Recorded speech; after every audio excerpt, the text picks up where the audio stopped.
All right, so good morning. How are you? Good? Ready to meditate.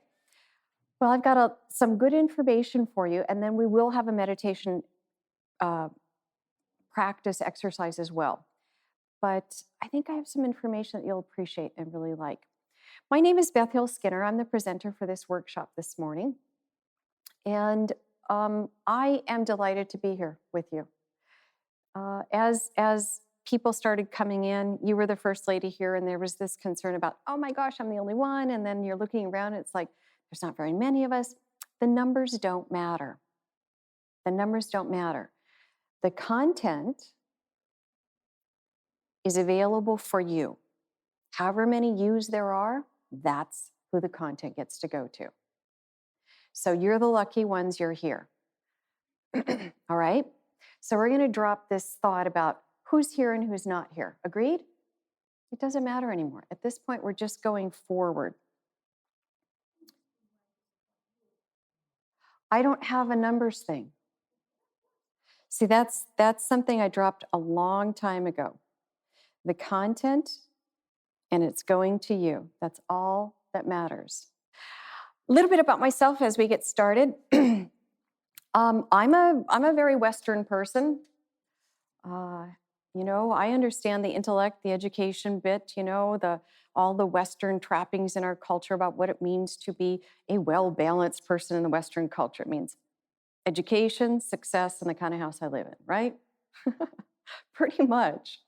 Those are the signs in the Western culture that you've made it, pretty much. And I hold 2 masters. I have a master's in theology with a specialization in ancient texts. A lot of focus on the Torah, And I have a second master's in international diplomacy with a specialization in transnational terrorism. I get all that. So I will give you some of that intellectual hunger you have about meditation today, okay? This is something I'm good at. I'm not just going to take you in this direction of, meditate, levitate. I'm going to give you some good information because this is the culture we're in. We like information. That's how we make sense of some things. That's how we find something is acceptable. So I will give you some of that. I will sate your little mind in understanding meditation this morning, and then we'll have a practice. When I was at the University of Notre Dame, I schooled in Torah studies with Rabbi Michael Signer. And no, I'm not kidding. That was his last name. And when I met Rabbi Singer, I found the transposition of just 2 letters to be almost mind-blowing. Almost. Because he was my rabbi. He schooled me in Torah, Hebrew Bible. He died, and I felt this loss. And then I met Rabbi Singer, and I was like, what is your last name? She was like, why? And I said, you won't believe this, but I studied under Michael Signer. And Michael was the first rabbi at the University of Notre Dame. He was on staff, very beloved. Father Hesburgh, who is so famous at the University of Notre Dame, and Michael were very good friends. And I had a blast with Michael. Very sad when he left. Very, very sad. So as far as both my academic studies and my meditation studies, I have studied with some of the most renowned scholars and practitioners in their field. I like that. I like to find people who are really good at what they do. That puts me at ease for some reason. So I'm humming along with my academic studies and, prepping for a particular career that I have in mind. And about a decade ago, I was on the 30 right here in SoCal and going westbound on the 30 towards Los Angeles. And my vehicle was struck by another motorist. And the other motorist struck my vehicle at the exact place where that if a police officer wants to disable a vehicle, you're supposed to hit it right exactly there in the rear end. And I was going 70, and the other motorist was going, I don't know how fast. And what happened is that this accident resulted in my car rolling 4 complete times. And it's a very serious accident, very serious accident. This was about a decade ago. It was on the news. There was a helicopter news chopper, and thankfully other motorists stopped and tried to help. And when the ambulance and the police got there, they strapped me into one of those trauma boards, and there's a great fear for paralysis, of course. That's a lot of trauma on the body, rolling 4 times at that kind of G force. And they rushed me to Fontana Trauma Unit. And as a result of that accident, my life changed for a variety of reasons. Um, I was forced on a path of reckoning with some injuries that were never going to go away, and with a chronic pain condition. And I was angry and resentful, and I wanted to find a way to make all of this go away. And I spent years with doctors, years, both in Chicago area, because I was living, part-time at the University of Notre Dame, and then a lot of medical care was happening here in SoCal because the accident actually happened here. So I was flying back and forth, and it was really a difficult time in my life. My mind couldn't make it any different. My will couldn't make it any different. And so I got trapped in the story of the accident. For several years, I was living in the story of my accident, living in the pain that was in my body. And looking at everything that happened, I was considered to be non-operable because that had a very high risk of making things worse. So that was my life, or so I thought. And Western doctors have a lot of tools, but one of the primary tools is meds. And so, I'd come with my complaint and I'd go to this doctor and that doctor and this doctor and that doctor, and meds were always the answer. It helps with the acute pain. It can help when I have a really bad flare up, but it really didn't resolve what was going on inside me. The questions about why, the resentment, the victim part of me that had emerged, how to live with this successfully. That's one of my mantras, being successful at whatever I do. And this was a hard one.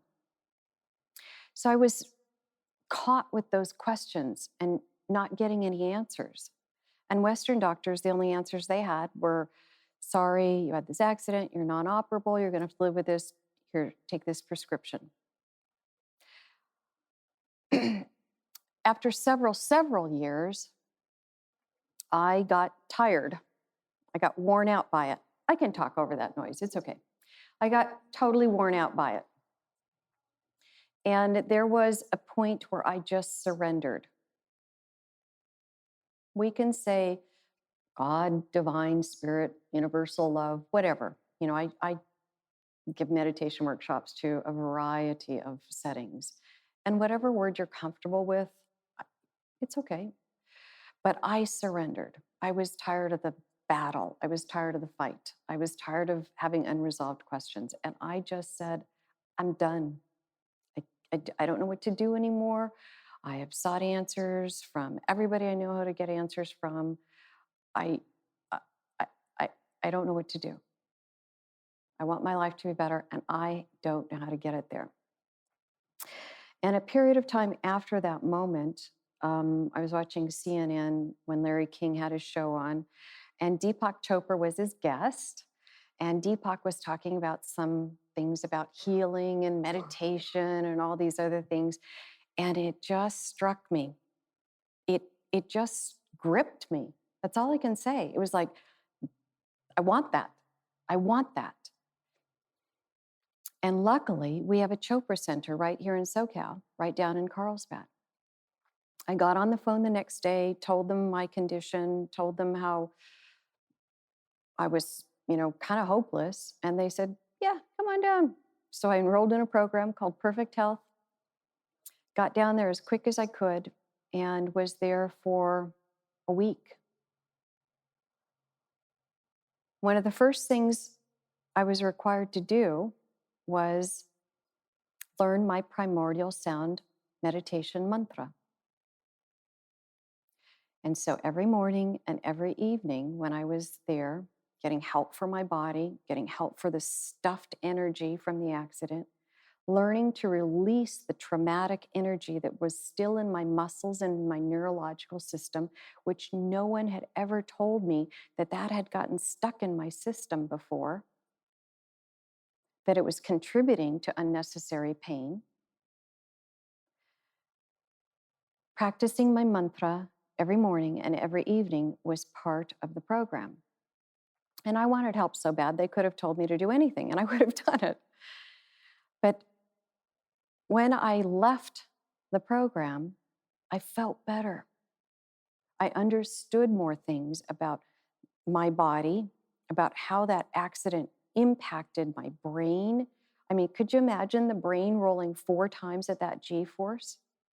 No Western doctor had told me anything like that. How my entire system had stiffened up for survival. All of that was still stored in me, and they helped me learn to release it. And I got so much better. And when I left, they said, okay, we want you to practice your mantra every day now, in the morning and in the evening. I was like, okay, great. But boy, going home and practicing this on my own, it was like, what am I doing this for? I started to feel a little better. My mind started going, okay, I'm fine. Everything's fine. But I stayed with it. I am a person who understands the benefits of discipline. And while I did not really experience any noticeable benefits those first few months, I kept at it. And I kept in contact with some of my friends there. And that was 3 years ago. So for the past 3 years, I've been practicing meditation. Generally speaking, not perfectly, I'm not perfect anything. Every morning and every evening for about 20 to 30 minutes every day. And I've noticed wonderful changes in my life. My family thinks I'm such a calm person now. um, I'll share some things with you about how meditation benefits us in a little bit. But I'm kind of like the walking experience of coming to meditation, like, what? And also the walking experience of living the benefits of it. In a Western culture, I'm a person who's intellectually oriented, and I probably would not be who I am without meditation because it's brought such balance to my life. I have a better relationship with myself, I have a better relationship with others, and I'm less reactive about life. It's a good thing. It's a good thing. So that's how I came to be teaching meditation workshops. In the rest of my life, jeepers, I talk about geopolitical issues and terrorism and national security and foreign affairs and security of Israel and Afghanistan and Pakistan and Iraq and ISIS and ISIL. That's heavy duty SHIT. And a lot of people say, how come you do both of these? How come you do meditation and this other stuff? Because I like to be more balanced. Spending all my time in that intellectual arena, analyzing, it's one thing, but it's not all that I am. And I like my life now.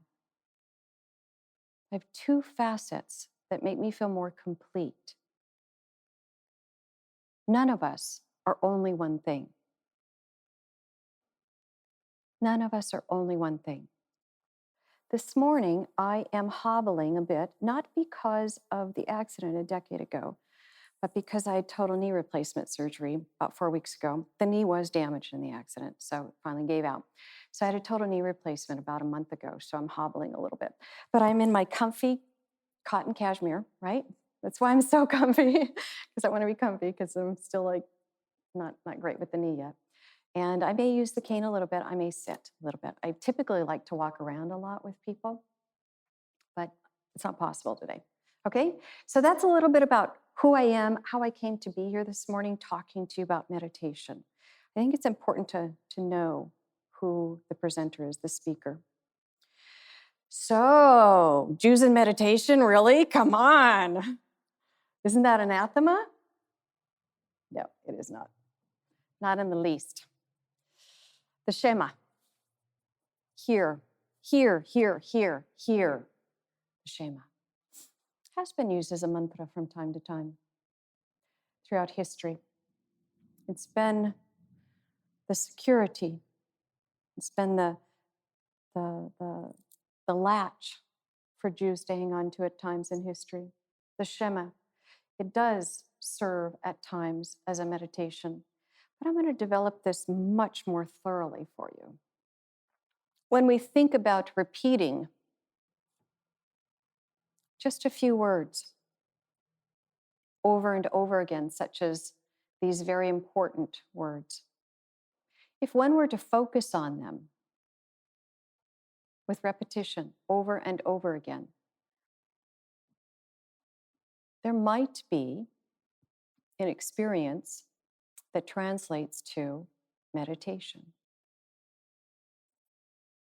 Because I did see the benefits of meditation so clearly in my own life, I became a Chopra certified meditation instructor, trained with Deepak and his staff for 18 months. And I have a good balance of both West and East.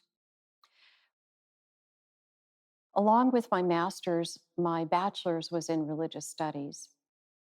And so the Sanskrit tradition is something I'll acknowledge, but I will help you become more comfortable with being Jewish and meditating. Okay?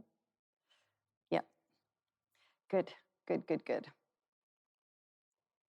Not going to use the arrows anymore. Or maybe I will. All right. So Maimonides, his grandson, wrote, "The biblical prophets did not prophesy at will.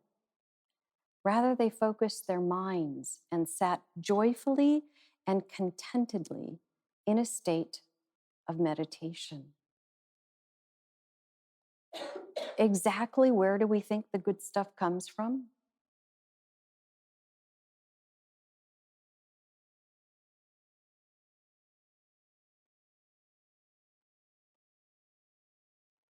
Taking a little time to allow first impressions to distill, allowing the deeper mind to hear the soul.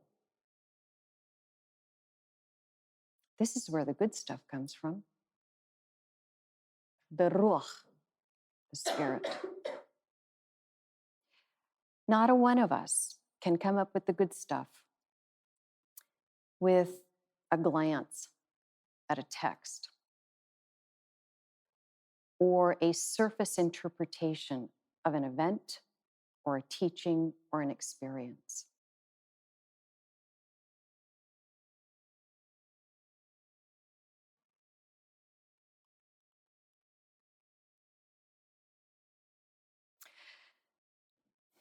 Isaiah 55, 8, 9. "For my thoughts are not your thoughts, neither are your ways my ways. For as the heavens are higher than the earth, so are my ways higher than your ways, and my thoughts than your thoughts." So you come to service and you hear the same thing, every few years. Your mind says, I know that. I know that. I know what the interpretation of that is. I know what the rabbi is going to say about that. And you're not paying attention anymore. Your mind has already sorted it out. "This book of the law shall not depart from your mouth, but you shall meditate on it day and night, so that you may be careful to do according to all that is written in it. For then you will make your way." So frustrating.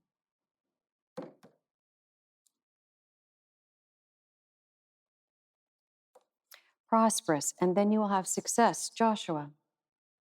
Joshua had a really big job. That was not fun stuff. Getting those 12 tribes settled, dealing with all that he was dealing with. One can assume that he spent a bit of time thinking about things.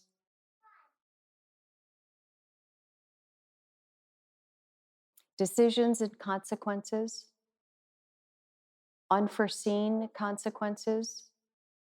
As a leader of people, one has to think 4 and 5 steps down. That doesn't happen in 5 minutes. We have our surface brain. It serves us. We can recognize faces. We can recognize where we're at. But deeper thinking, being open to, my thoughts are not your thoughts. My thoughts are higher than your thoughts. This is not going to occur at the surface brain. That's simply recognition of something you already know.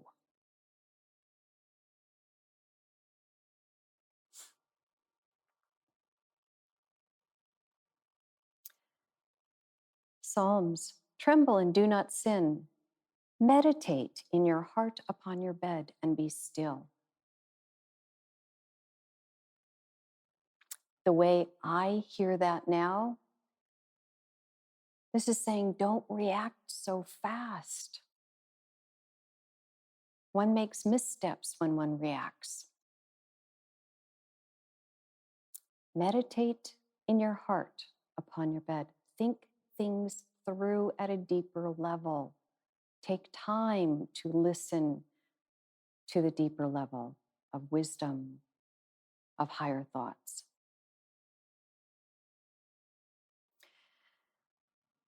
But his delight is in the law of the Lord, and in his law he meditates day and night.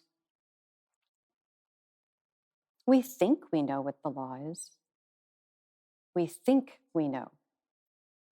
But what happens when you meditate on it? What happens when you ask your mind to take a little break and you open up with a question of, what don't I know about this?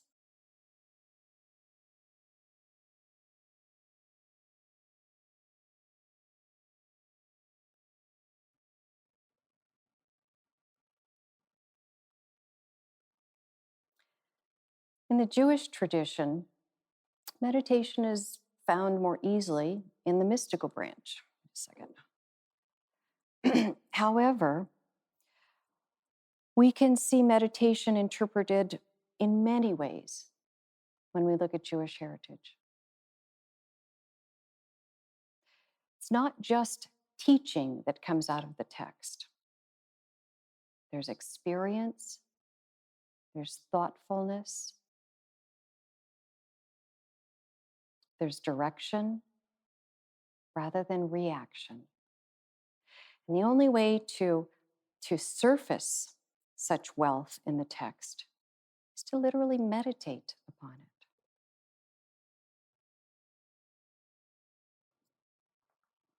Your mind thinks it already knows everything. That's the way the mind works. That's the mind's job, to know what it knows, recognize what it knows, and confirm what it knows. After that, there's learning, and then there's meditation. So in the Jewish heritage, meditation can refer to deep prayer, contemplation of the goodness of God, intellectual contemplation. We have to give it its due in the Jewish tradition. We have to give it its due, this rich resource of intellectual contemplation. Seeking more understanding within the text, which I've been alluding to, and being drawn into the services so as to feel an emotional connection. Oh, heaven forbid.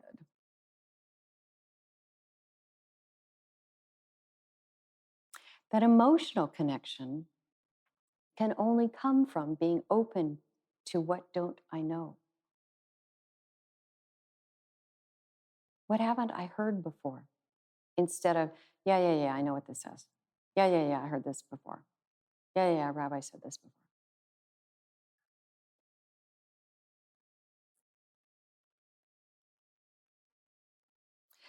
So meditation moves one from the purely intellectual to the experiential, to the experience of what is possible. And as you'll see in a few slides, to the experience of the present. See, if you're listening to something said during service and you're like, yeah, I heard this before, or somebody else said this before, I read this before, I know what this text says. You're not in the present.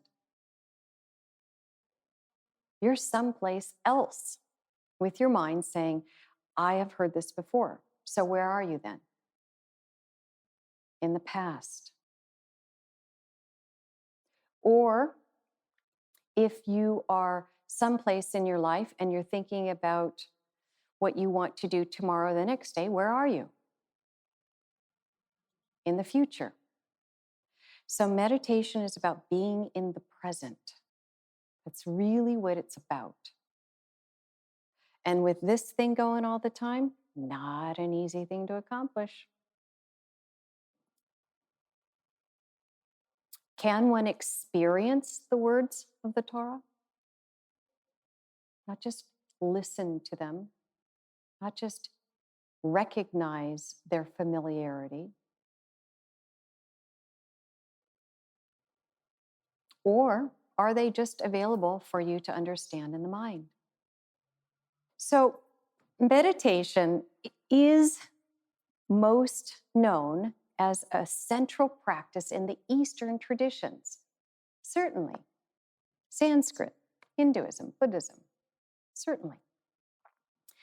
And given the historical and very real differences between the monotheistic and polytheistic religion, meditation from the Western perspective, from the monotheistic perspective, has often been characterized in history as unsafe, unholy, and even dangerous to those who know God. Because there is no singularly named personal deity in the Eastern religions. And so, therefore, anything that comes out of those traditions has been perceived as a threat to the monotheistic traditions. It's been positioned that way for many, many, many years. Stay away from those practices. They are not monotheistic. These people don't know the true God.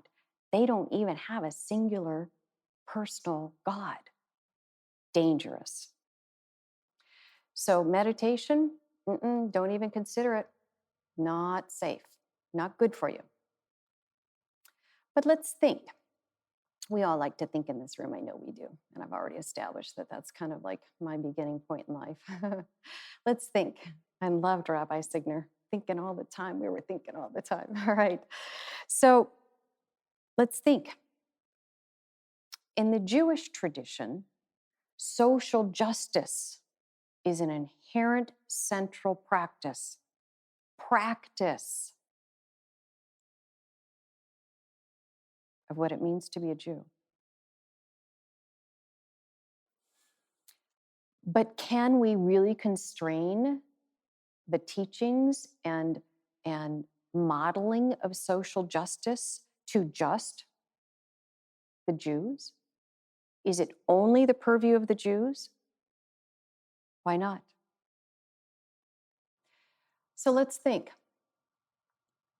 That example I just gave, if we consider meditation as a central practice, Buddhism, Hinduism, in the Eastern traditions, does that not mean that its benefits or its example cannot radiate out to others? Does meditation have to be constrained as solely an Eastern practice? Or has it the potential to be an example for others, even those in the Abrahamic traditions? Something for you to think about. Is it necessarily other because it is from the Eastern traditions?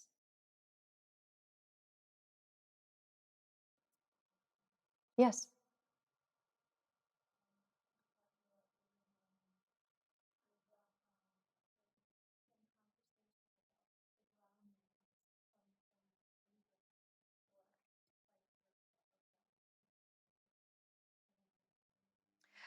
Okay, so she's asking about, how would I want to distill this quickly?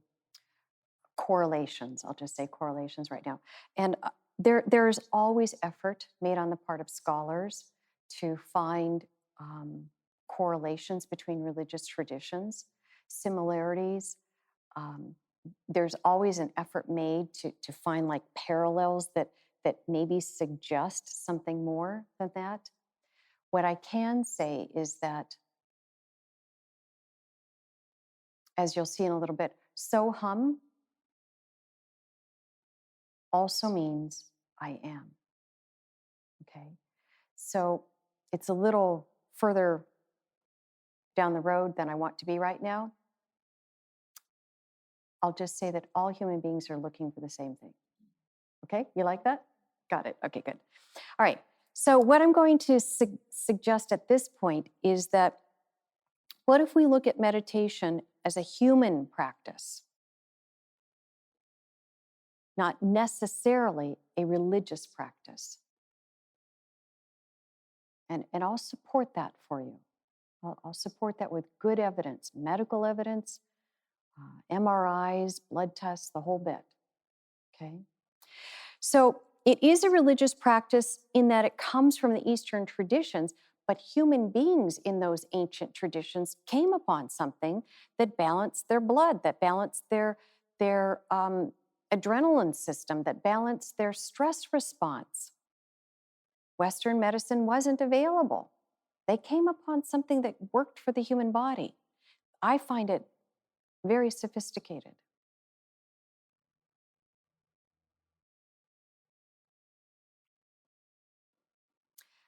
So I'll set up today that meditation doesn't belong to any one religion, just as social justice doesn't belong to any one religion.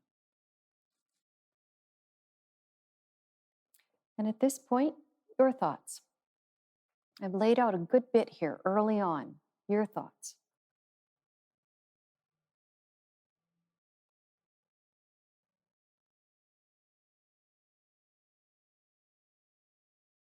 I love that sound. It means you're really, really thinking deeply. Yes.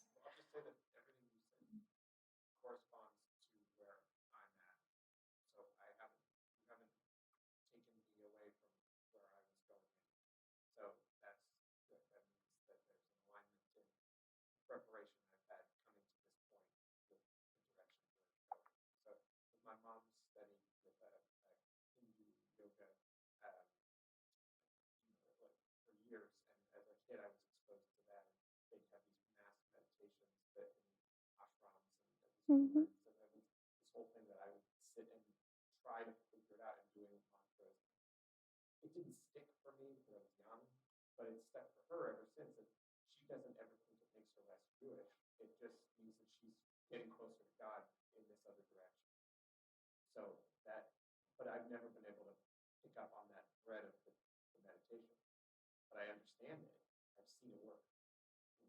Okay, we'll have a practice here today as well for you. Good, good, good. Anybody else? Your thoughts? Do you like the connection I'm making to Judaism? You wanted that. There's more coming, but is this satisfying some of that?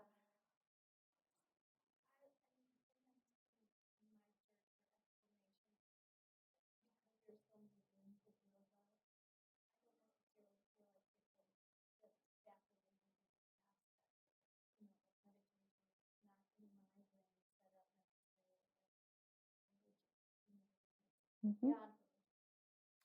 Yes, and your journey into yoga and the 8 limbs and all of that, you are in a different mindset than someone who hasn't experienced that journey. Yeah. Mhm. Anyone else? Your thoughts? It's a workshop. So you have an opportunity to share your thoughts. Yes.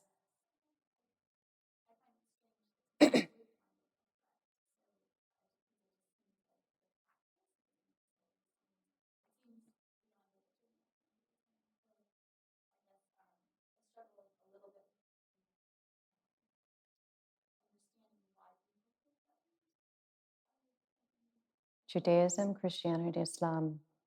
It's a very exclusive presentation of religion for good reasons. For good reasons. Monotheism emerged, through a whole progression of both human and I'll just say natural events for the moment. And having a sense of the one true God is very important in the monotheistic traditions. So when something doesn't comport to the teachings of the monotheistic traditions, there's been traditionally a mindset that says it cannot be accepted. Does that express more of where it's coming from? Good for you. Great.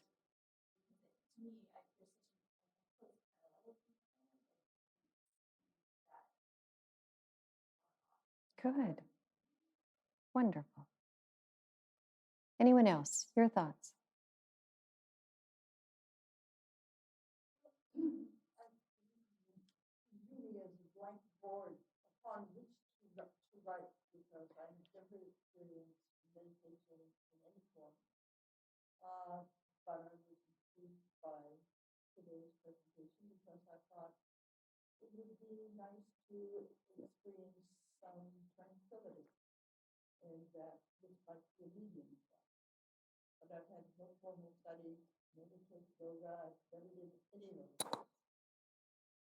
I'm so glad you're here. Wonderful that you listened to yourself. That's great. That's just great. All right. So what is meditation? It's a tool. Simply put, it's a tool. There are many techniques for this tool, but it is about being present. It's a tool to help us be present. And it does take practice. It's called a practice for a reason. I'm going to say this gingerly, tongue in cheek, if you run into somebody who tells you they're an advanced meditation person, be nice to them. We're all beginners. The very moment we start into meditation, we're a beginner from that moment. I'm 3 years onward. Every meditation experience is different for me. Right, Miss Shambhala, right? Every single one is new and different. Sometimes it's like you have a bad day and the meditation is super easy. Sometimes you have a great day and the meditation is choppy. You're a beginner every time. It takes practice, and in the practice, we experience being present only briefly. But with practice and duration and discipline, it does open up space. I'll explain that in a little bit. It opens up more space.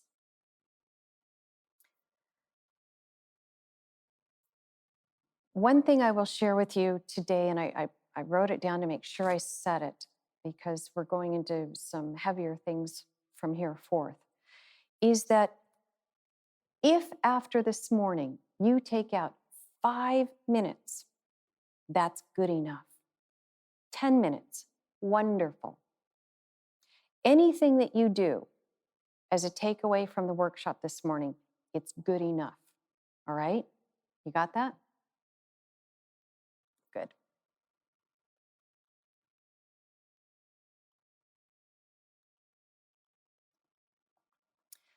Another thing I need to point out is that the effects of meditation are subtle. And this is what we don't like in the West. We want results. We want to see it manifested right there in front of us. I practiced for months before I really felt the actual benefits. It wasn't fun to keep going when it was like there was no benefits. I doubted it. I wondered why I was doing it for a while, but I trusted those who had helped me so much that I just stayed at it. And I had a super stressful experience this week. Oh my gosh, just I don't go up and down hardly ever in my life anymore. I'm pretty level. And this one had me riding the roller coaster with the thoughts and the emotions and the energies. And I was like, I don't do this anymore, but I'm on this roller coaster and I hate this roller coaster. And it was riding me. It was such an intense, distressing experience. Somebody else was going to make a decision that would impact my life, right? I'm out of control. And I was on that roller coaster, so distressed. And I was like, I don't do this anymore. And I wrote it for a little while, and I got hold of myself, and I went to my meditation chair. And it wasn't easy because this one was a big roller coaster and the energies were so strong. But my meditation practice began to slowly absorb this. The roller coaster kind of like got absorbed, and took my time with it. I got up from that chair. I was good. I was good. Nothing changed. The person didn't change. The decision that was forthcoming didn't change. Nothing changed in reality. But I was present with myself. And I was off the roller coaster. I wasn't leaking energy that was fear-based or out of control based. That's a waste of energy. That's why we're exhausted when we feel out of control and fear, because it leaks our energy. I was back centered again. So the effects are subtle, but with regular practice, it becomes a very valuable resource.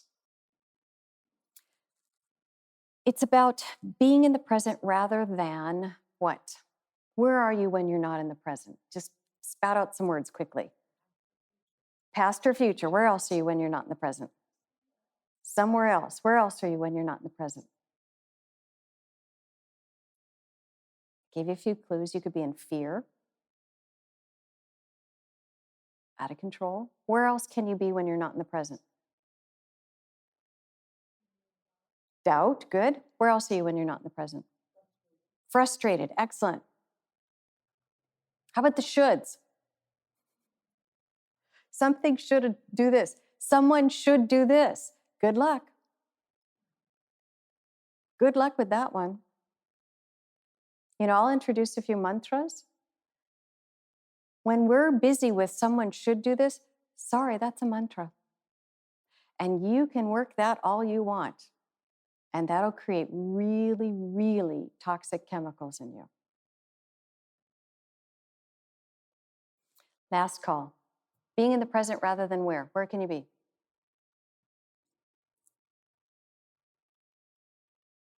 It's okay. So in meditation, it helps you connect with, now here's the key, with the restfulness and stillness that is already present in your life. Get that.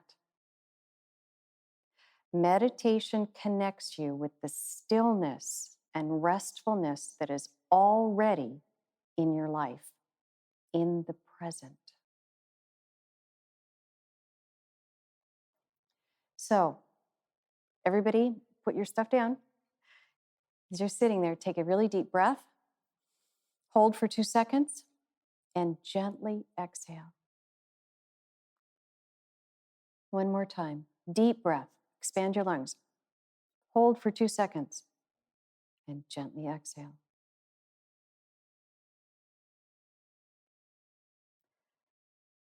And one more time.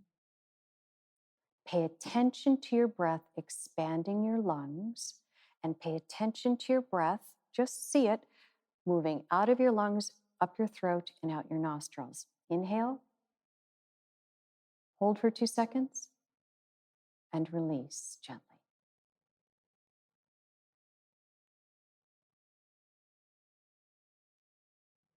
For those 2 seconds, you were closer to being in the present.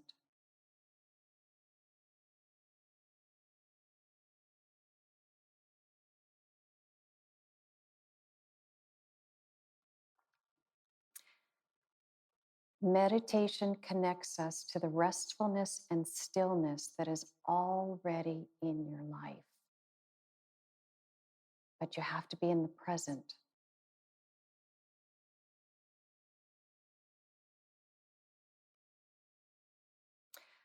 All right, so we're going to drill down to some of the actual work here. It's a workshop, right? A very common myth is that meditation is about stopping the thoughts. Really? Good luck. You're dead when your thoughts are stopped. Serious. You don't want your thoughts to stop. Not completely. Or another one is, I have too many thoughts. And I say, of course you do. You're a human being.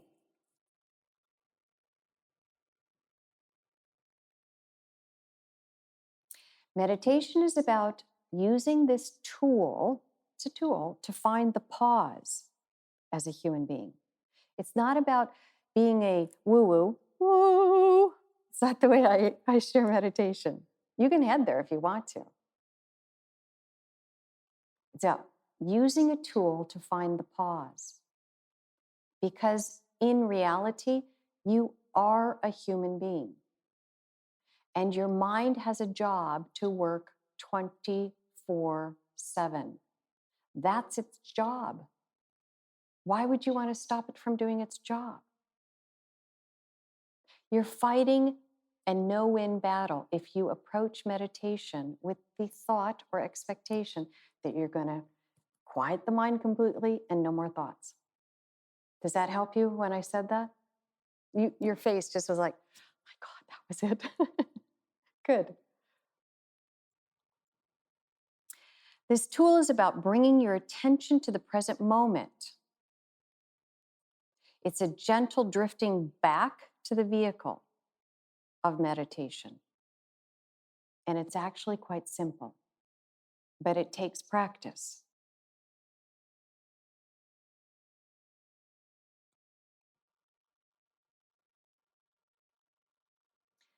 So it's not about stopping your thoughts, because this isn't possible. Even when you're sleeping, your mind can get you up if there's an earthquake, can't it? If you have an alarm on your house and the alarm goes off and you're in a deep sleep, somewhere in the resources of your mind, it will wake you up, right? When you're driving, that mind is on. You know, we can come to some form. It's not full meditation, but it's a meditation type experience when we take a long trip driving. We're on the highway for hours. How many of you have experienced that? You're on the highway for hours and you're just like zoned out. But if a automobile crossed in front of your path, your mind would be right there to catch you. So the mind is operating at all times. You want it to operate. What you don't want is for it to torment you. What you don't want is to live without a pause button. What you don't want is to be without a tool that bridges you back to the restfulness and stillness that already exists in you. That's the link that's missing. There's nothing wrong with your mind. It's just on overdrive. It doesn't get a break because you've not learned the tool to bridge to stillness. Does that make sense now?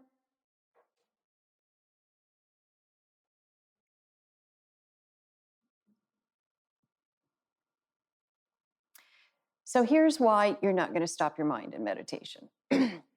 UCLA Neural Lab, they've estimated that every person has 60 to 80,000 thoughts a day. Good luck stopping that. 60 to 80.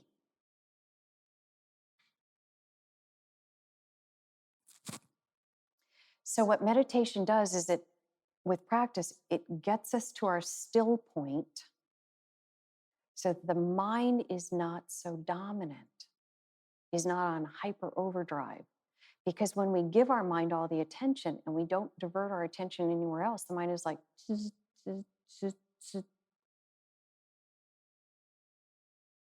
If you leave your computer on for days and weeks without ever shutting it down, you will have problems with your computer, even the best computers, because there's something about shutting it down, giving it a pause, putting it to sleep that allows it to sort out all of those gigabytes of data and put it where they properly belong.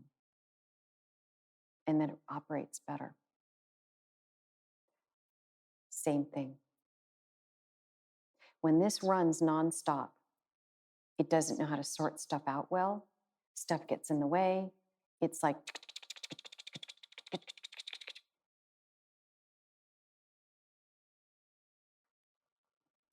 quieting down and connecting to our still point is meditation. It's not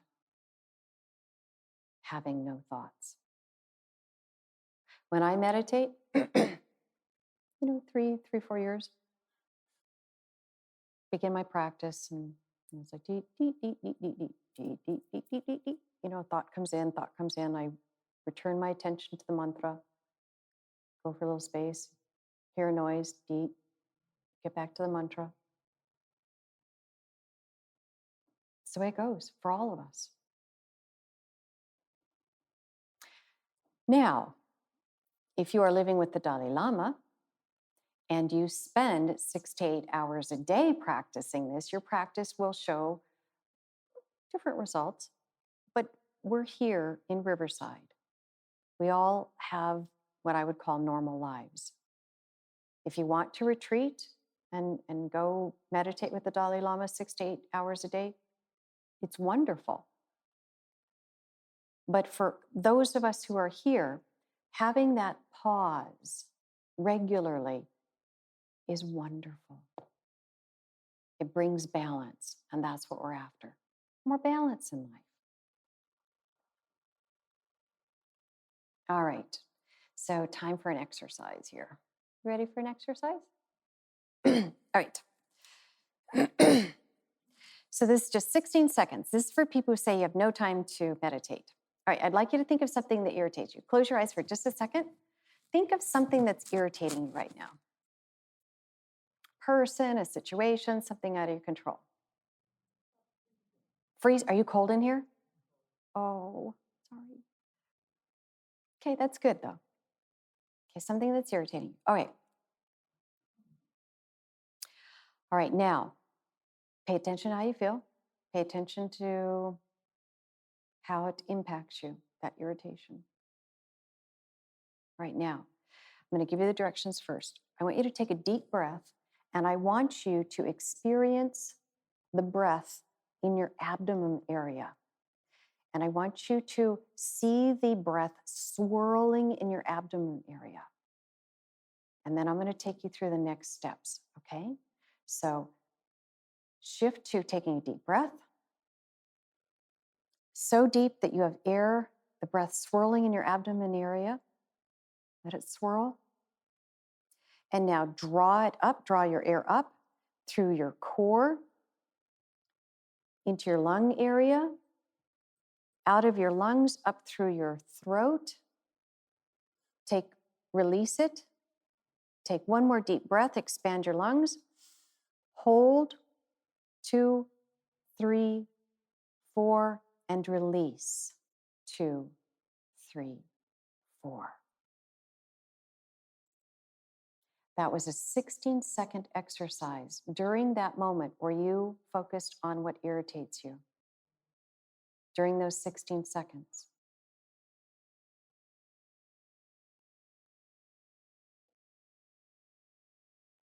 So even taking out 16 seconds with this kind of an exercise in the midst of something that's stressful, something that bothers you, it gives you a pause. I'll share more next week about what stress really does to our body. It's so harmful to our body. And taking even a 16-second pause like this, you're on your way to more balance and better health.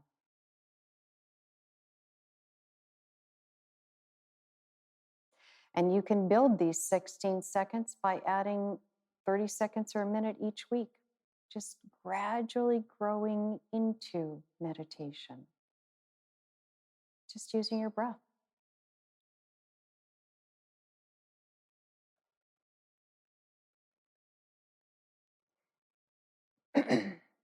So think about this a little bit. And if someone wants to say something, you can. How is your life when you feel pulled in so many directions? Really? And what happens to your energy when you feel depleted?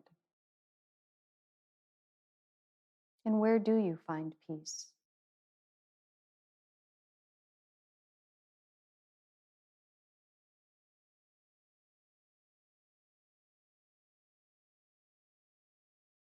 This is your life, and the quality of your life is in your hands. Living a life where you feel pulled in so many directions, what does that do to the quality of your life? And how do you feel when you know your energy is depleted? Meditation rejuvenates.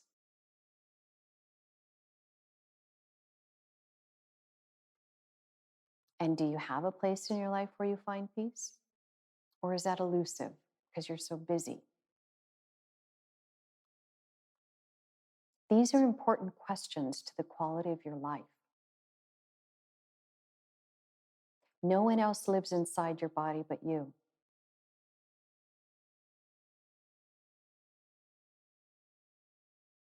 What's that worth to you?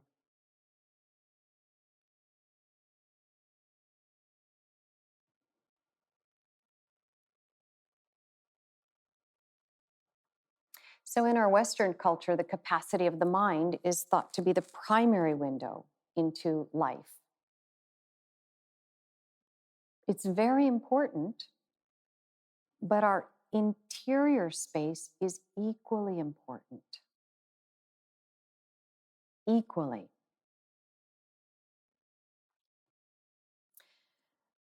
When we put too much emphasis on our mental faculties, we've created a culture of overload, and no more so now than with everything that's available on the internet. And who needs 100 cable stations? Or 55 or 35? Really? Information overload, mental faculty overload. No wonder we're exhausted in this culture. This was not designed to be on 24/7 endlessly. We have to have a pause.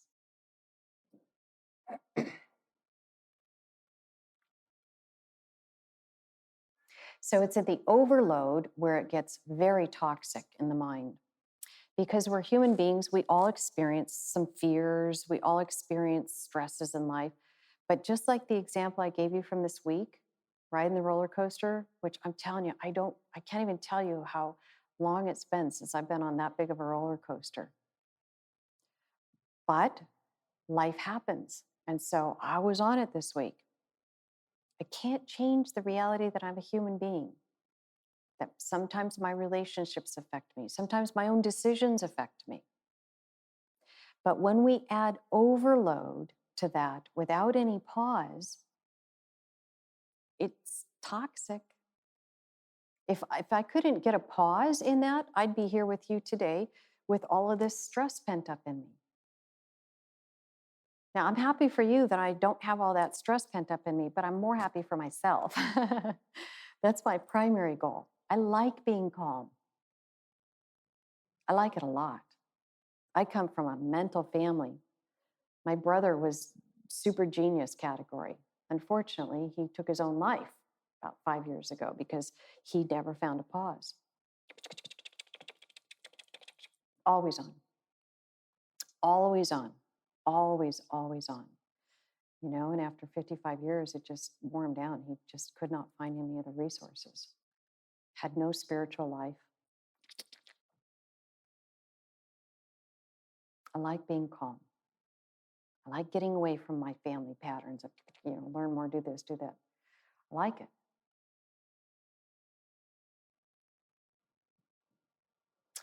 So when we mix our human uh, propensity, possibly, our human vulnerability to fears and anxieties, With an overloaded mind, boy, you've got a lot of stuff to deal with then.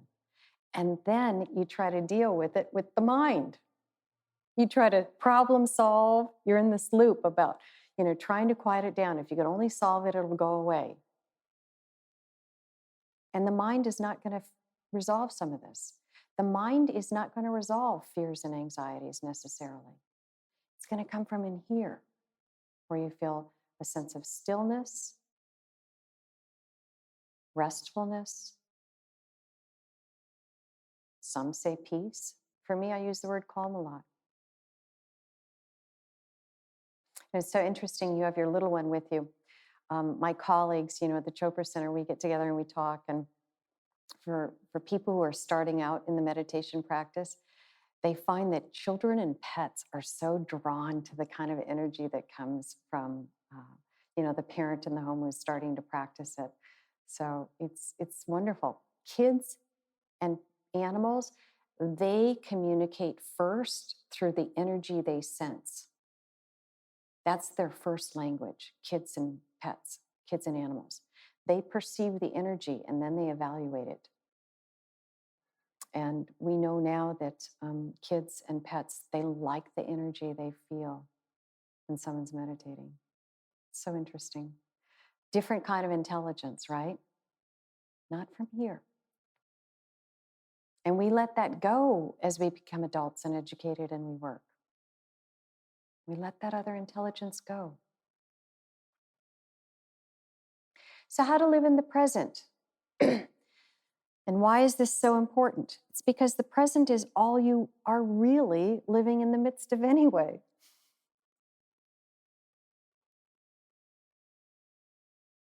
You really are right here. And it's so restful when you bring all of you right here, because you really are right here. So take a breath in and gently exhale. And tune into the fact that you really are here. And see how relaxing that feels.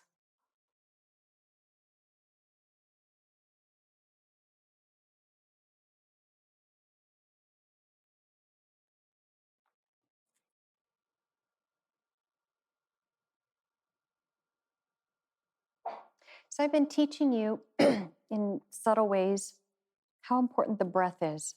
Breathing is so important. When we're stressed, when we're not in the present, we can see how much more shallow the breath is.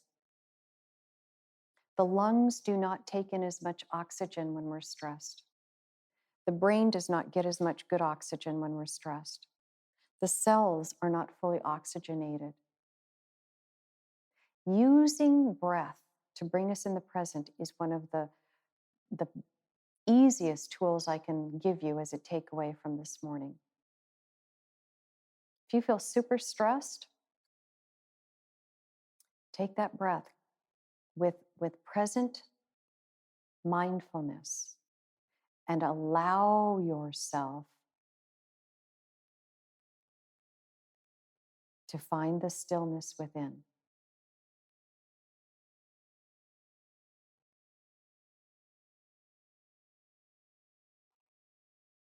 You are not going to control other people. You're not going to control life. You're not going to control other events. It's not even your job.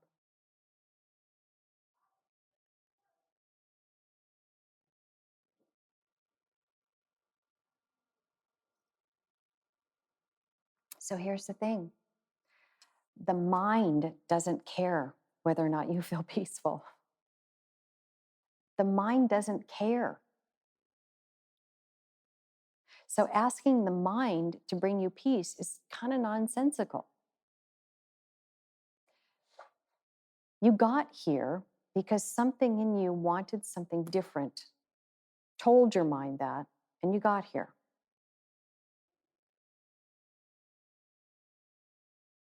The mind has a job.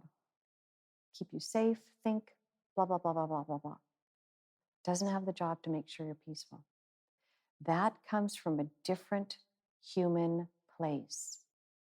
And it resides in every human being. This, this attraction towards feeling a sense of peace. Every human being feels it.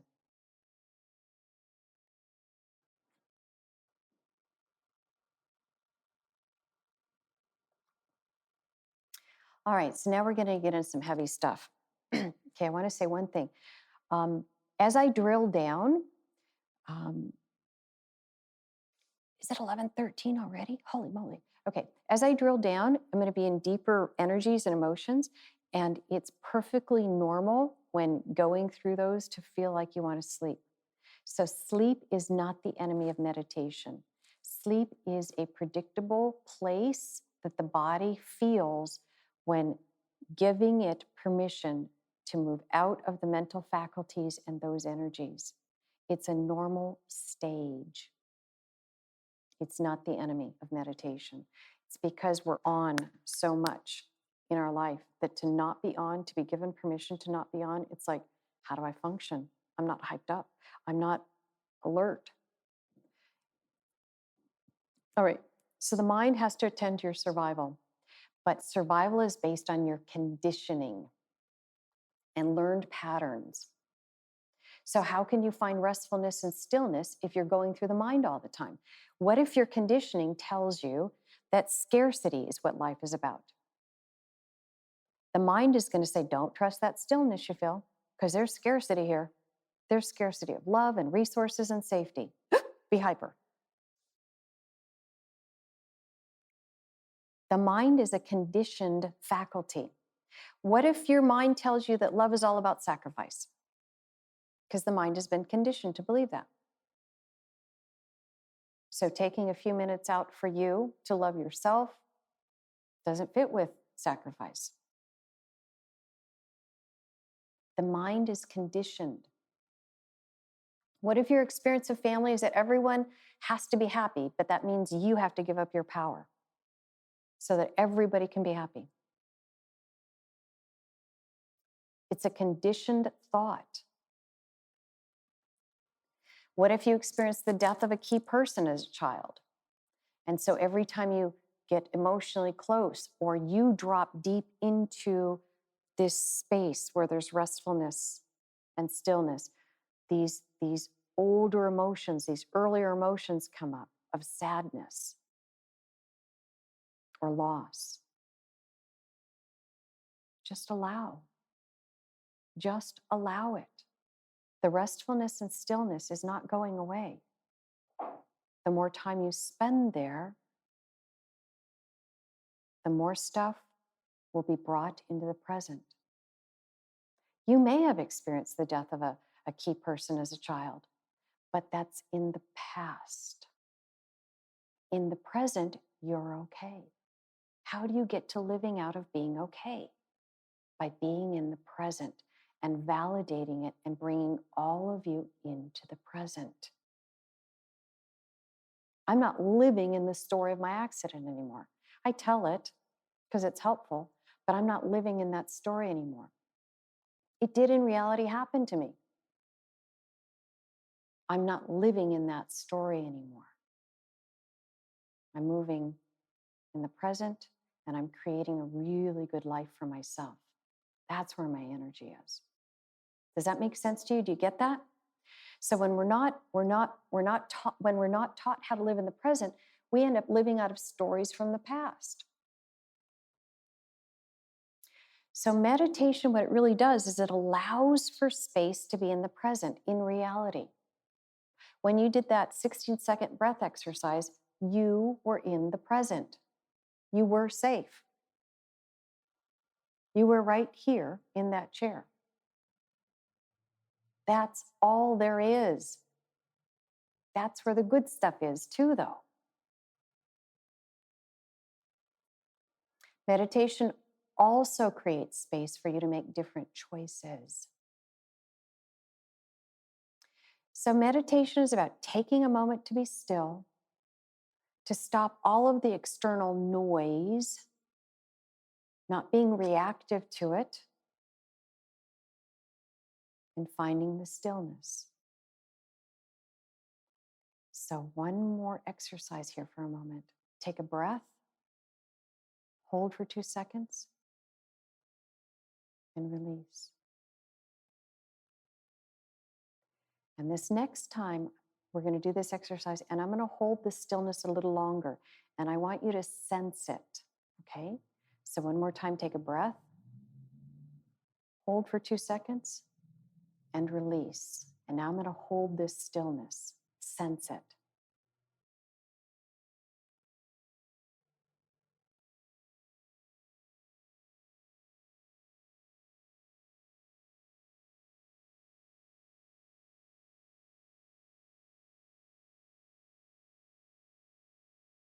That's it. That's it. And how do I know you can feel it and sense it? Because I can, and it's a human place.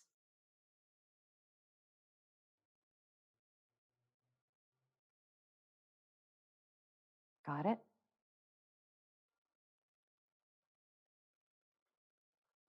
Meditation is about being less reactive in life and more alive. Some of you are staying in that stillness. I love it. Do it. Meditation builds into your internal life a safe space where you can hear your intuition and rely on a place of peacefulness. That's why it's a practice. The external stimulus, our mind, will fritter it away. You're all old enough to know the word fritter. When I'm speaking to younger kids, they're like, what does fritter mean? But it'll fritter it away. So we have to practice it regularly to keep it built in. Question: how might your life be different if you're living out of perspective of calm and peacefulness? From here outward.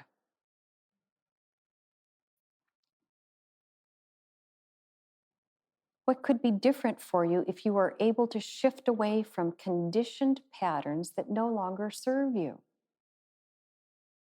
Being sad about someone who died when you were a little kid was very appropriate. Holding on to that sadness 40, 50 years later is not appropriate. Remembering the sadness is. Do you see the difference?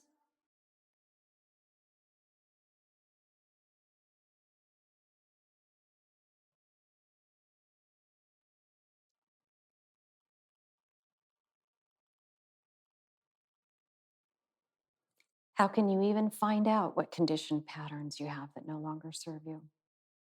How do you even know? You take a few minutes to meditate and stop. You hear and feel, and you know what serves you and what no longer serves you.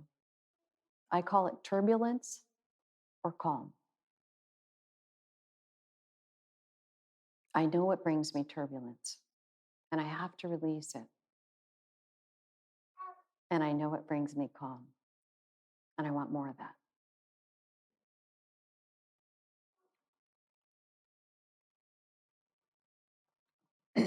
Okay, we're heading to the end here. Anyone can meditate, anybody. It's frankly a pattern interrupt in a world that has too many reasons to be reactive and live out of conditioning. It's moving from unconscious to conscious living over time.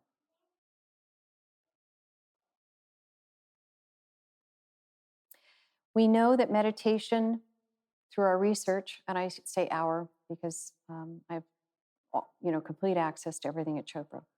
It leads to more creativity, intuitiveness, healing in terms of chemicals in our body and emotions.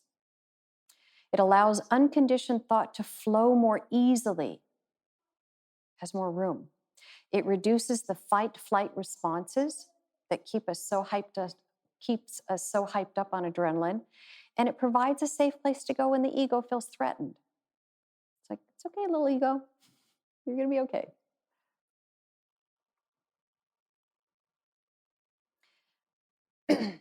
To repeat, it's a pattern interrupt, not about checking out.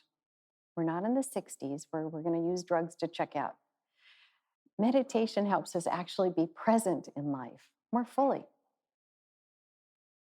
That's what it does. We're more present. Okay, I'll let you read that really quick.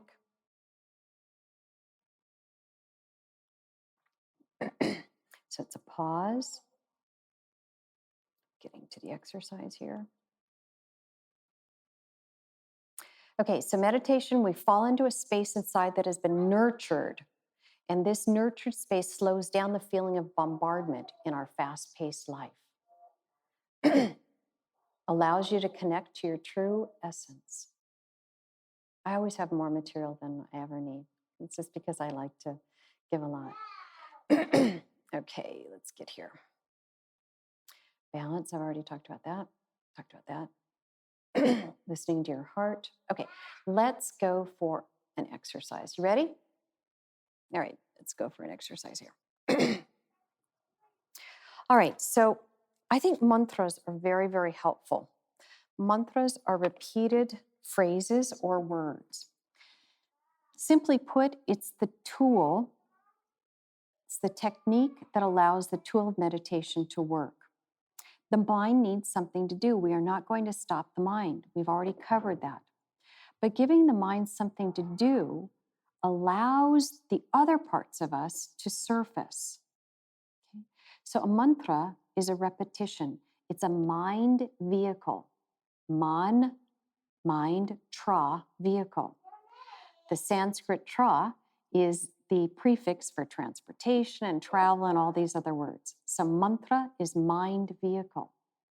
So we're going to use a mind vehicle this morning, just for a brief meditation. I'm not going to take you into 20, 30 minutes this morning. So I'm going to give you some choices for what you want for your mantra. You can choose ya for I am. Ya, ya, ya. You can choose Shema, which means here. You can choose Soham, the Sanskrit words for I am. When I first began meditation, I needed the Sanskrit words because they were foreign to me. Otherwise, my mind would try to make too many correlations with words I was familiar with. You could use Kabbalah, which means to receive, really. So, Soham, breathe in. Soham. Soham. Ya, which is I am, from the Jewish tradition. Ya, ya, ya. Shema, which means to hear, and Kabbalah, which means to receive. So pick yours right now. Soham, if you choose Soham, when you breathe in, it's so. When you breathe out, it's hum. Do you have yours? You have your mantra? All right. So you're sitting there nicely. I'd like you to slowly, gently lower your eyelids over your eyes. Using the breath work again, take a deep breath, and this time hold for 4 seconds. And release. And one more time. Hold for 4 and release. I'm going to gently invite you to say your mantra 3 times, quietly to yourself, moving your lips 3 times. Repeat your mantra 3 times.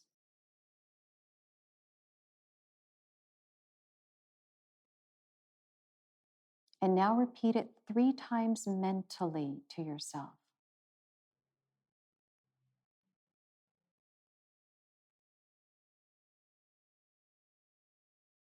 And so for the next few minutes, I want you to repeat your mantra over and over again mentally, letting yourself breathe naturally and easily.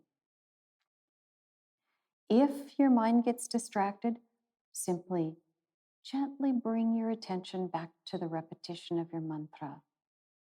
No judgment, no expectations. Simply repeat the mantra again and again.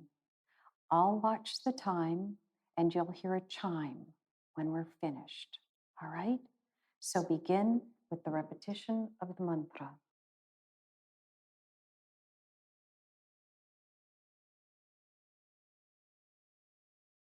Continue with the repetition of the mantra.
Leaving your eyes closed, leaving your eyes closed, stop the repetition of the mantra.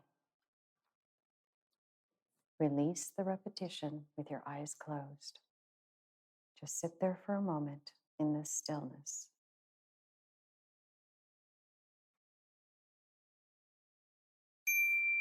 With your eyes closed, you might touch a part of your body, your thighs, your arms, maybe your hands, but reconnect with your physical body.